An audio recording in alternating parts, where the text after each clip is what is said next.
Hey there, and welcome back to another episode of Broke Up, Not Broken. If you're going through a divorce, don't worry, you're not alone. This is your one-stop shop for mastering your life and your finances throughout the entire divorce process. Today, we're thrilled to have Dr. Barb Provost and Maggie Nielsen with us. Dr. Barb is the founder of Purse Strings LLC, an organization that offers straightforward financial advice and an available for hire network of vetted professionals, which I am one, who specialize in serving women. Barb is a consultant, pioneer, feminist, and game changer. I would agree with that. She holds a doctorate of adult education and earned a dual master's. She believes all women deserve financial freedom. Maggie is a big believer that money is freedom, and Maggie's mission is to empower women to take control of their financial future and make informed choices about how they manage their money. With an MBA degree and several years of working with and engaging with financial planners and professionals, Maggie is dedicated to helping women create their own financial journeys. So listen, if you're feeling overwhelmed by your divorce or your current station in life, please don't be. The gang is here to help us break it down so you can feel confident and prepared by creating a clearer picture of not only your financial situation, but how you can tackle the personal challenges that you might be facing. So grab a cup of coffee or your beverage of choice, buckle up, and let's once again get you personally and financially empowered. Ladies, it is so great to have you with us. Yay, we're so Jamie. Thank you. Yeah, let's do this. I'm super excited for this conversation. I'm a big fan of the two of you. I'm an advocate for the work that you do. I'm one of the vetted professionals on your site there. So I'd love to hear from the both of you, what really propelled you into the work that you do. So give me a little bit of background on the two of you and also the work that you do at Purse Strings. Either one of you can take it first. This is not we can go whatever. Yeah, I'll jump in. So my background as an adult educator, I was a consultant in the financial industry for many, many years, where I saw a gap between what the industry was providing and women. And, Maggie is my daughter, so I would have lots of conversations with her about what I was seeing.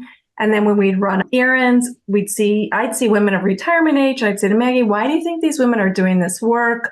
I navigated a divorce and met other women who had foundational questions about their finances. So I saw these glimmers everywhere. The work that I was doing, just living my life, and also, going through my own divorce. And, I'd always talk to Maggie about this, and she'd say, I don't know, Mom. She was in high school at the time. So I said, let's go figure this out. So hired a commissioned researcher to do the deep dive. How are women doing? How's the financial industry doing? Really get the data behind it. And then Maggie, I said, grab your computer. And we had focus groups after focus groups after focus groups and just asked women, what's your experience with your financial professional? Maggie, you can take it from there. Yeah. So the most common thing these women said to us was that their financial professional didn't even look at them. Which, as someone who I was not, planning for retirement yet, I was still kind of in high school, but I'm still my jaw hit the floor that these women are handing over their life savings to someone who doesn't look at them. And that's when I knew we definitely had a problem and we definitely wanted to come in and help. So we talked to a lot of these women and asked, what are you looking for? And it was kind of that place to get tools and resources without being pushed to product, preferably in English, not in lingo and jargon. But then it was, who can I go to? Who can I really trust? We need some people to help implement some of these different things. And that's where we really went out to go find these professionals who do want to serve women, who want to look at you, who will, talk to you and not, belittle you in any way, but really help empower you, whether you're going through divorce, whether you're starting a business, whatever it may be. And those are what we call our Purse Strings approved professionals, which of course, Jamie, you are one. And that way women can have that resource to go to get that education and find those professionals to work with.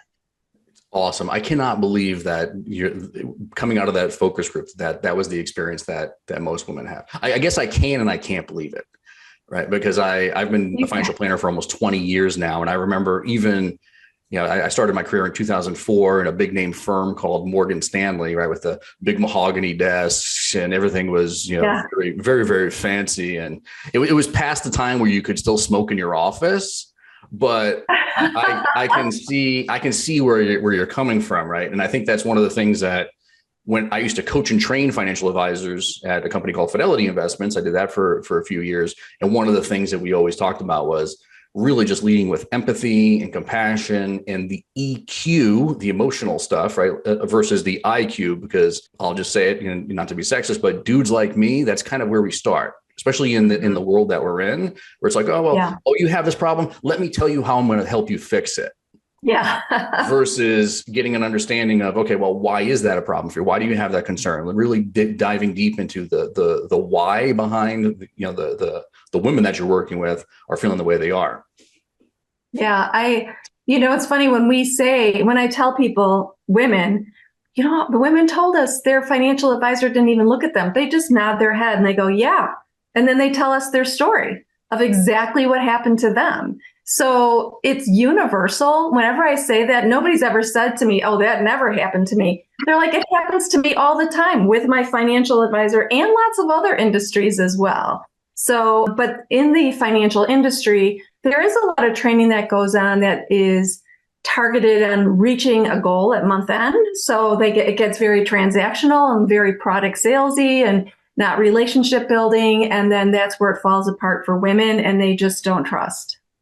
So what should women look for when they're trying to hire a financial professional? I have my opinion, but I want to hear yours. Yeah, jump in. Well, I would say, we have a whole list on our site, what women should look for. First of all, they should interview them, not just go to their brother's brother-in-law or whomever was referred to them, but really know for themselves what it is they're looking for. And then interview, we say at least 3, and have a conversation with them. See if you're feeling the vibe. A, are they listening to you? B, did they show up on time? C, do they look like someone you're going to hand $100,000 check to? B, are they answering your questions in a way that's not belittling to you, that it's very complete? Are they not using jargon? Are they being, kind and compassionate and, showing that kind of empathy, like you said? And do you feel like you're building some little, what I call trust nuggets, which they build along the way if they're doing all the right and appropriate things, and then just say, thank you, I'm going to interview a few people, which should be fine. See if there's any follow-up, things like that. Mm-hmm. Maggie, one of the things that we talk about a lot in our conversations with prospective clients, and one of the things I think, we're not perfect by any stretch of the imagination, but one of the things I think we do really well is try to educate our clients on the decisions that they have to make and the terminology and the jargon that Dr. Barber is just talking about. So from a financial literacy perspective, right? Like we've obviously missed the mark there. So what are some resources that folks can leverage? I know there's a bunch of stuff on your website, but where do people start when they want to get an understanding of how, like, the financial aspect of this stuff? Yeah. I mean, we always start with, you've got to look at what money's coming in and what's going out. You have to know what's really happening on the day to day and those different things. We do have a sheet of like, where's my money going, just to kind of track that day in, day out. But then, when it comes to separation, it's about all your assets and where those are and if they're on the computer or if it's a file or, what document. So we do have like a whole checklist of all those documents that you can kind of collect to bring to that CDFA that you're going to work with. So where the retirement accounts are or the pensions or whatever else you may have going on, whose name is on the house and all those different things. So it's a checklist to really bring to your professional so you have all those assets. And then also shares on there, those other professionals you might need if you're doing the mediation route, or if you're doing an attorney route, or if you might need, like a CDLP or whatever it may be on your journey as well, because it does take a team when it comes to divorce. And, there is jargon that you didn't know you needed to know until you go into that process, and so there's always a learning curve, but we really try to break some of that down and provide that information as well as some nuggets, of opening your own bank account, keeping an eye on your credit score and those different things along the way as well. Yeah. You just used a couple acronyms there that people that are listening may not be familiar with. So talk a little bit more about the CDFA. Again, I can talk about this all day long, but I want to hear, your perspective on the work that we do. So CDFA and then CDLP, can you just elaborate a little more on the role that those two people play?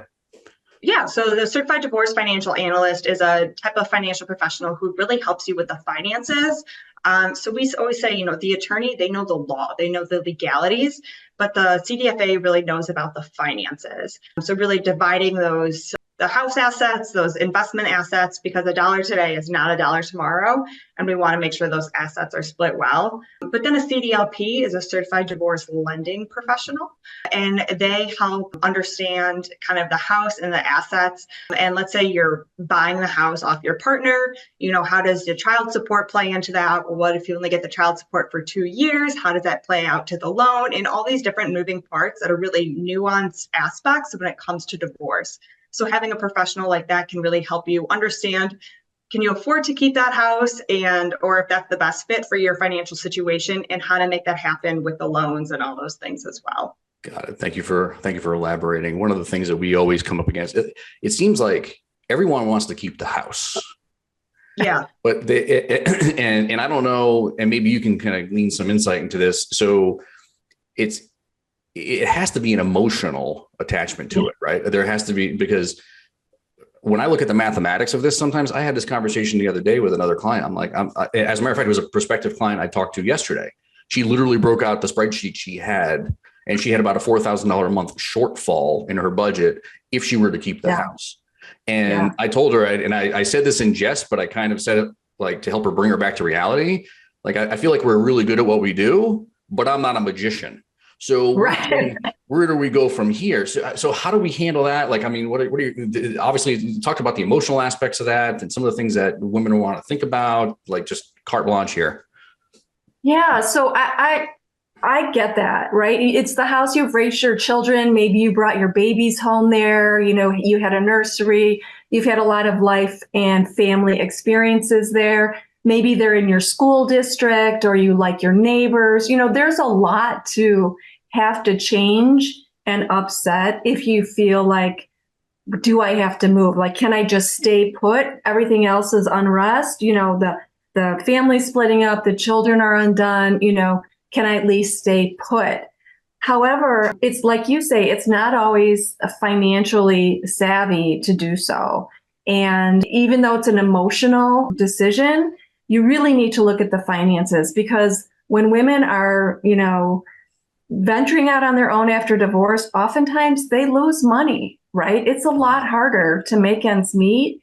You're going to get probably child support. Maybe you're going to get some kind of income monthly, but that goes away after a certain point in time.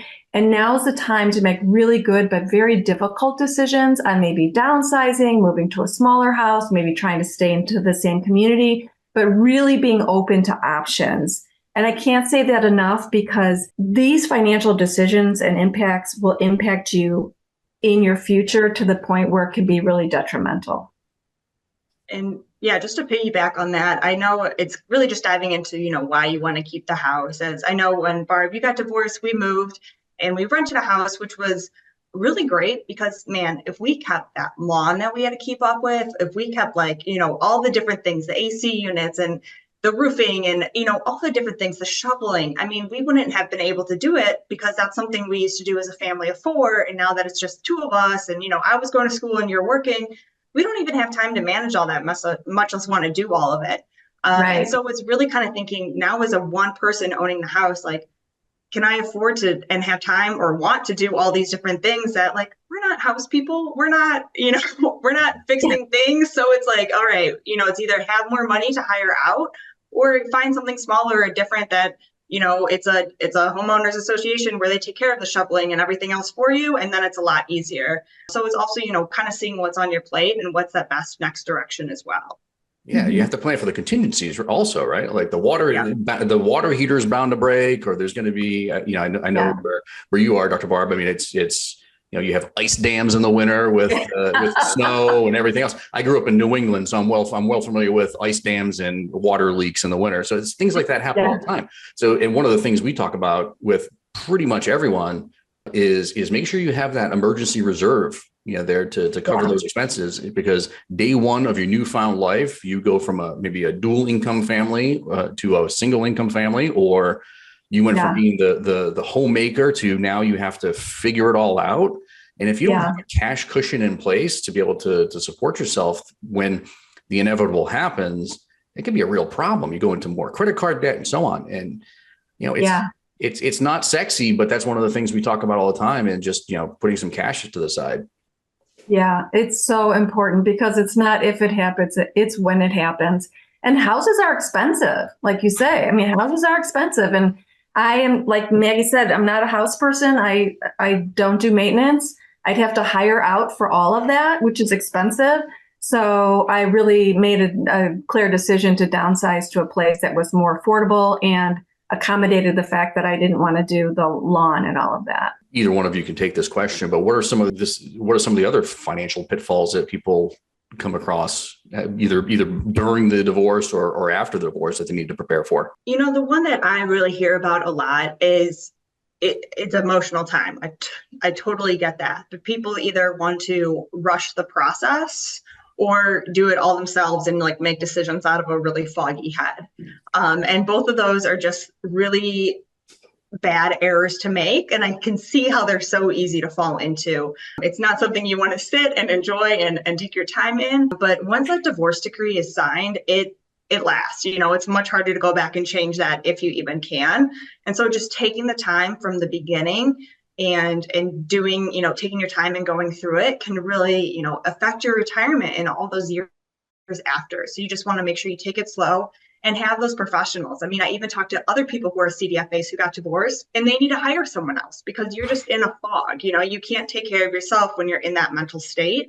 And so knowing that you need that team and to take it slow, because you don't want to make any, big errors now that you can't go back and fix later. So that's something that I see that I would warn against. And of course, easier said than done, but it's about having that team with you. Anything to add? Yeah. Health insurance, how are you going to get insured for yourself, your family, your children? I mean, health insurance is so expensive these days. And I think that's a consideration people don't really realize, especially depending on where your children are and how old they are in terms of do they need, shots for school and things like that, just health insurance. And then the other thing I'll say is powers of attorneys and your beneficiaries. Sometimes people forget to change those as well. So making sure you have powers of attorneys for your children if they're over 18, because if they're off at school and something happens to them, making sure that you can have conversations with the right people and have the right information provided. And then also ensuring that you have your own powers of attorneys and wills and beneficiaries updated. Oh, love it. Insurance, estate planning, all the stuff that gets me fired up and out of bed in the morning. Yeah, I know. It's so important. And, it's the biggest thing here is fear. Women are afraid to venture into these conversations. I just spoke to a woman yesterday who's like, I have all this money and, I'm thinking about getting divorced and I have this money. It's sitting in a bank account. She told me 6 months ago. I gave her several great referrals and she has everything she needs. She knows she needs to do it. She never picked up the phone. I'm like, why? What's stopping you? I just want to hear from her. She's like, my own money stories, fear, having to address it. I'm like, you are losing so much money by having that in a bank account. And so many women do. And so Maggie and I are always trying to crack the nut on alleviating the fear by providing tools and resources and great financial professionals who are not going to judge, are not going to tell them all the things they did wrong, but really step in and help them build a great financial future for themselves. Yeah. I joke about that, but insurance and estate planning is one of the things that we help all of our clients with, either during the divorce or if and when they decide to work with us later in a traditional financial planning engagement. That's one of the very first things we talk about is you need to make sure if you get hit by the proverbial bus tomorrow, the kids are going to be okay, and your stuff is going to end up and is going to go to the right people and end up in the right place, and avoid the expensive process of probate. Exactly. Yeah. What a rat's nest. Nobody wants to go through that. The longest one I've seen so far is 3 years. Wow. And that was only because that was what's that? And the cost of that. Forget it. Awful. It's not worth it. You don't end up with much money at the end. I mean, even if they had a ton of money to give you, you lose a lot of that in the process. Exactly. So if you're listening, now's the time, people. And you mentioned another aspect of this. This is the insurance piece, right? We want to we always make sure that there's some level of insurance in place, especially if you're relying on somebody else to provide you support. Yeah. You want to have a life insurance policy on that person, because if they get hit by the proverbial bus, you don't want your alimony to go away. Right. Which I don't think a lot of people know, that you can kind of take out life insurance on someone else. I think that was like a new thing for me to learn. And it's kind of like an interesting concept, but it is something that you have to take on, even though, they can get life insurance on themselves, but you can take it out on them as well, which is interesting. And they have to agree to it. I mean, you can't necessarily take out put a hit out on somebody and take life insurance, put a life insurance policy on somebody else at the same time. But they have to agree to it. The problem that we run into a lot, and I'm actually, as we're talking about this, I'm thinking about one particular client that we have right now. They went ahead and just finalized the divorce without even having the conversation with us about it. So if you are in the process of going through a divorce and you haven't signed on the dotted line yet relative to the divorce decree, and you're receiving support, one of the clauses in there should be petitioner or respondent, whoever it is, agrees to allow the other person to get a life insurance policy and that's exactly what happened in my own case. And I had to have a life insurance policy. So if anything happened to me, alimony, the balance of whatever alimony was due would be paid to my ex-spouse. And the kids were going to be okay. And you get the beauty of that is you can change the beneficiaries over time and you can reduce the amount so it corresponds to how much you owe. So you have total control over it, but you absolutely need to have something in place. And then another thing, Maggie, that you mentioned too, was the fogginess that you face when you're going through this, and the emotional, this is the IQ versus EQ that we face all the time. And I'll just share with the two of you about my own personal situation. I had been doing this work for almost 14 years when I was going through my 13 years ish when I was going through my divorce. And I still made mistakes in my own divorce, because I was writing checks to the attorney, which felt like every other day. And my divorce was, we're talking about a $75,000 divorce, and I'm not LeBron James. Wow. Awful experience. And you start writing checks like that and they're in $3,000 and $5,000 increments over a period of time. But I had to pay her attorney fees. I had to pay my attorney fees. And then it was dragged on, and then there was no cooperation, and you name it.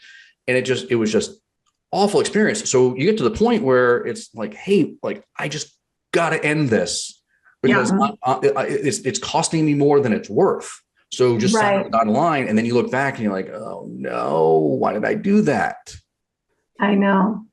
Yeah, that's why you need these other trusted professionals around you, even if you're in the business. I know, like Maggie said, I know financial professionals who say, gosh, I made mistakes and I'm in the business. How did I do that? We all need really good professionals around us to help us think clearly. Yeah. It's much easier when you're talking about somebody else's money. Oh yeah. Fixing anybody's problem about anything is always so much easier. I mean, you pick any problem, I can fix yours, but my own, I don't know. Forget about it. I had a situation yesterday. A client, emailed me yesterday morning in a panic because they started a business, and the business is its first year or two of the business, and you know how that goes, and getting a little bit nervous, and to the point where not sleeping and panic attacks. But we have a financial plan in place. And we plan for these contingencies, and we've gone through this ad nauseum. And really, she sent me the email, and I sent the email back and was like, hey, it's fine. We're in a good spot. We plan for this type of thing. And just being able to take that fear and anxiety away I think is really where the real value in financial planning is. But she replied back and said what you just said, which is, she's like, oh, thank you for talking me off the ledge. And my reply back was, it's so much easier when it's other people's money. Yeah. And exactly. That's just the reality of it. Yeah. And that's why, so many people will say, oh, I don't really, think I need a financial professional. I think I can do this by myself, or why would I pay money for that when whatever? And we always say, they're going to save you money. They're going to save you heartache. They're going to help you sleep well at night.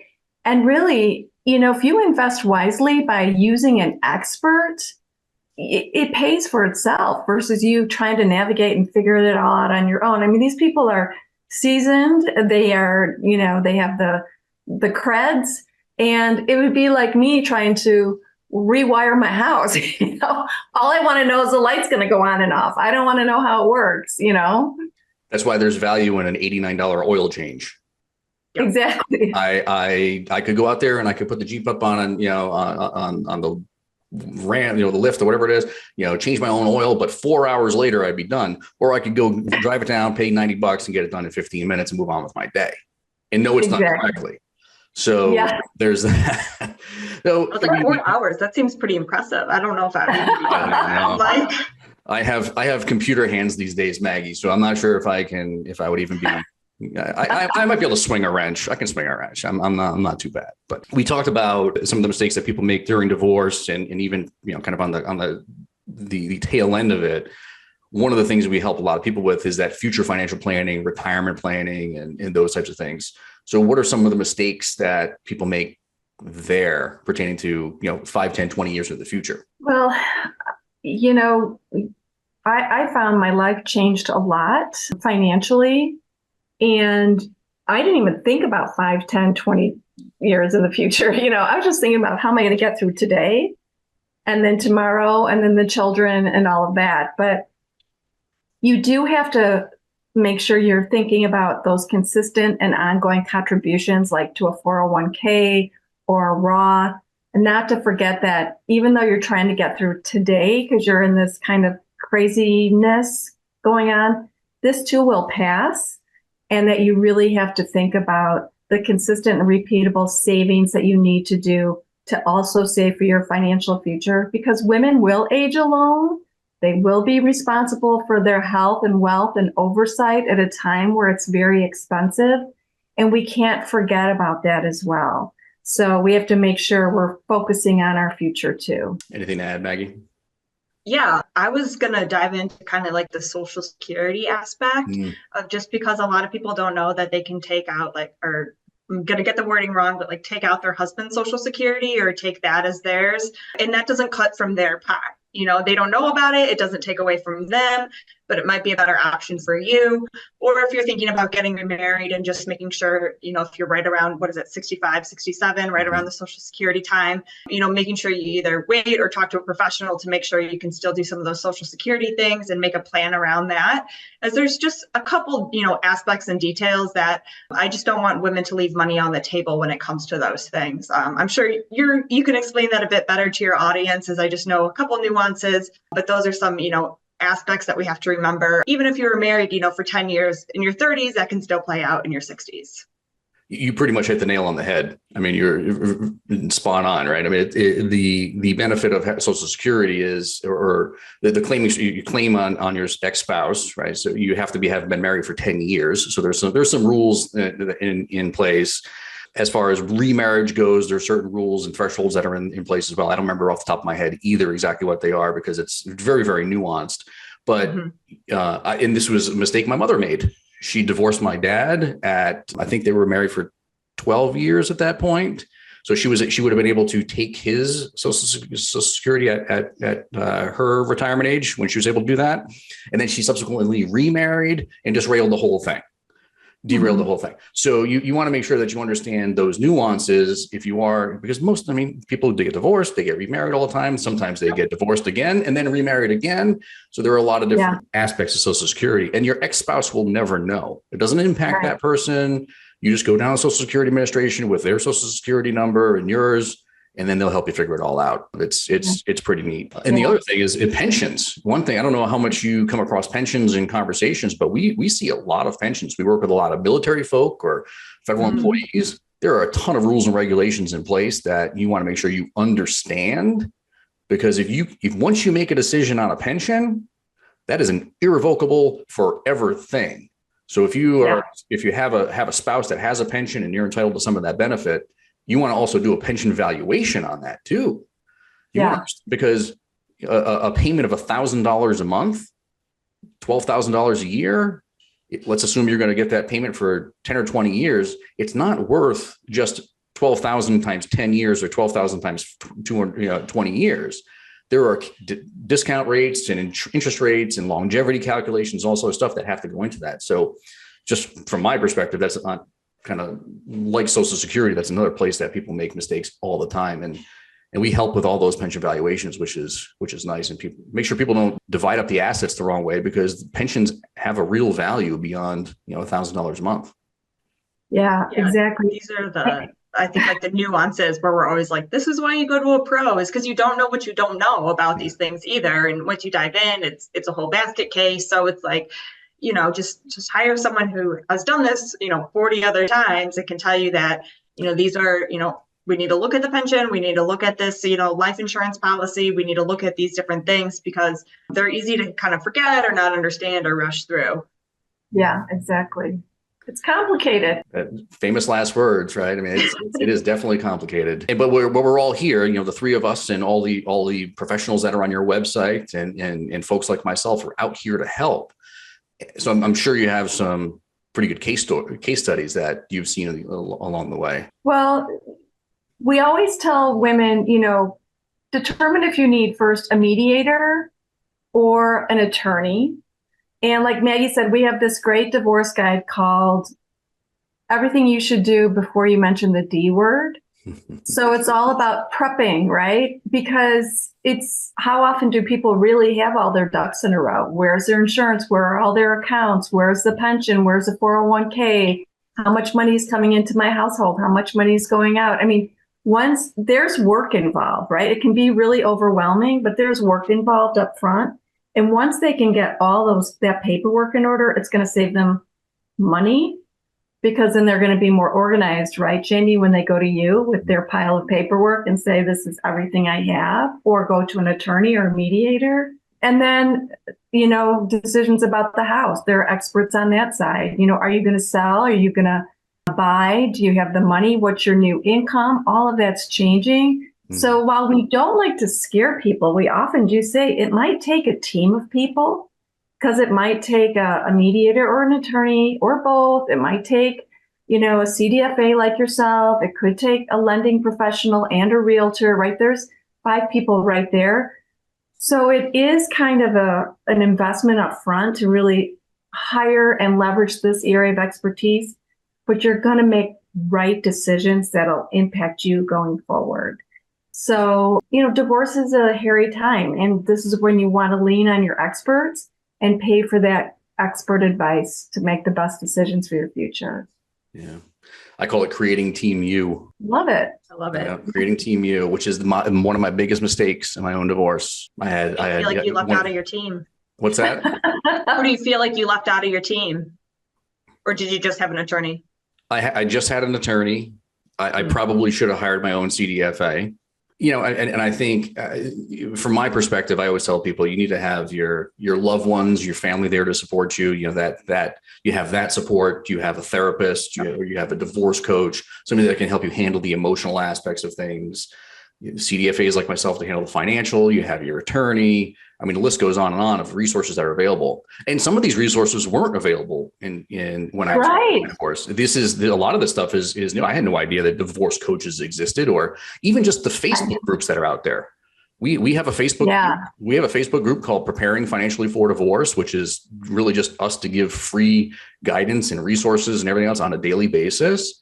Stuff like that didn't exist when I was going through my divorce. So I was like, I got John Wayne syndrome.